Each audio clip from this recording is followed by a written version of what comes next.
मान लीजिए कि राहुल गांधी ने इलेक्शन कमीशन की बात न मानी तो इलेक्शन कमीशन क्या कर लेगा? भाई, राहुल गांधी और इलेक्शन कमीशन एक दूसरे के बारे में क्या कह रहे हैं ये इम्पोर्टेंट नहीं है। इम्पोर्टेंट ये है कि विपक्ष के नेता के तौर पर राहुल गांधी ने वोटर लिस्ट को लेकर जो मामले सामने रखे हैं देश के, उस पर इलेक्शन कमीशन बिंदुवार जवाब इलेक्शन कमीशन को देना चाहिए। वो चाहे फेक एड्रेस का हो, नए वोटर एडिशन का मामला हो, बजाय इसके कि उस पर जवाब दें आप राहुल गांधी को कह रहे हैं माफ़ी मांगो, ओथ के अंडर दो, ये करो वो करो। भाई एक बार को हटाइए, राहुल गांधी ने कहा या नहीं कहा, पब्लिक डोमेन में तो ये जानकारी है। इलेक्शन कमीशन स्वायत्त संस्था है।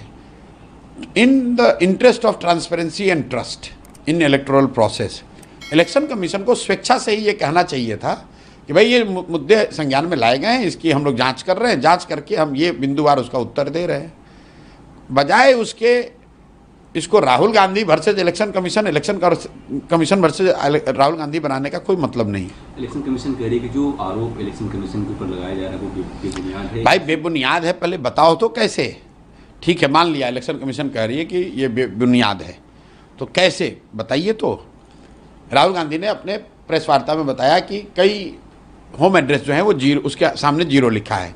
तो ये सामान्य कई लोगों को समझ में आ रहा है कि भाई बिहार में, देश में कई घरों के जब एड्रेस हाउस नंबर नहीं होता है वहाँ पर एंट्री के लिए आपने जीरो डाल दिया, ये बात समझ में आ रही है। लेकिन ऐसे बीसियों बात और राहुल गांधी ने बताया है, उसको क्यों नहीं बता रहे हो आप?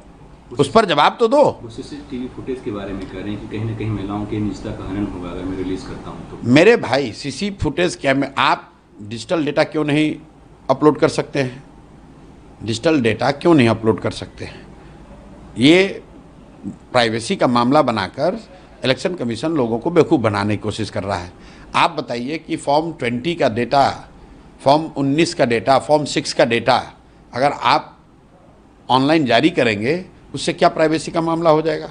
भाई वोटर लिस्ट तो उपलब्ध है ही ना पब्लिक डोमेन में, कौन कौन वोटर है ये तो पता ही है। उसको अगर आप मशीन रीडेबल फॉर्म में कर देंगे तो उससे क्या प्राइवेसी कॉम्प्रोमाइज़ हो जाएगी? अगर आपकी जानकारी पब्लिक के बारे में नहीं है कि फलाने व्यक्ति वोटर हैं या नहीं हैं, तो जानकारी देने में प्राइवेसी का मामला होगा ना। यहाँ पर तो आपने जानकारी दी है, लेकिन एक ऐसे फॉर्म में दी है जिससे कि उसको एनालाइज करने में, फॉलो करने में लोगों को दिक्कत हो रही है। अगर आप उसको डिजिटल फॉर्म में, मशीन रीडेबल फॉर्म में दे देंगे तो जो जानकारी उपलब्ध है उसको देखने समझने की क्षमता बढ़ जाएगी। इसमें प्राइवेसी का मामला कहाँ से है? कमीशन ने यह भी कहा कि एक भारत एक लोकतांत्रिक देश है, ऐसे में यहाँ के मतदाताओं को अपराधी कहना, वोट चोर कहना नहीं, अब मुझे नहीं लगता है कि, देखिए मुझे नहीं लगता है कि राहुल गांधी ने वोटर को चोर कहा है। उन्होंने इलेक्शन कमीशन पर यह आरोप लगाया है। तो इलेक्शन कमीशन वोटर नहीं है, इलेक्शन कमीशन तो एजेंसी है जो वोटरों के से वोट मतदान कराने की उनकी जिम्मेवारी है। उन्होंने, राहुल गांधी ने, जहाँ तक मैं समझा हूँ, जो बात मैंने सुनी है, राहुल गांधी ने वोटर को चोर नहीं कहा है।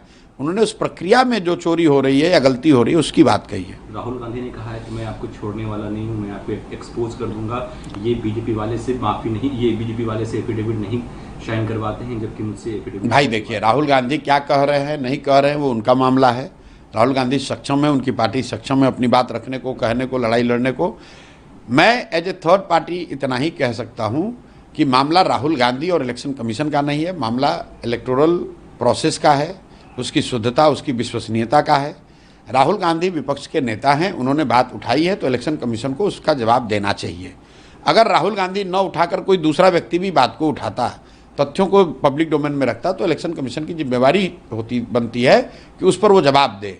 अगर जवाब नहीं है तो उसको इन्वेस्टिगेट करे, इन्वेस्टिगेट करके जवाब दे। राहुल गांधी वोट अधिकार यात्रा निकाल रहे हैं, उसका कोई मतलब नहीं है, उसका कोई मतलब नहीं है। बिहार में वोट अधिकार से बड़ा मामला बिहार की अशिक्षा का है, बिहार के बेरोजगारी का है, यहाँ से होने वाले पलायन का है, बिहार के लोगों के साथ हो रही बदतमीजी और मारपीट का है, बिहार के बच्चों को बाहर जाकर जो कष्ट होता है उसका है, बिहार में फैले हुए भ्रष्टाचार का है।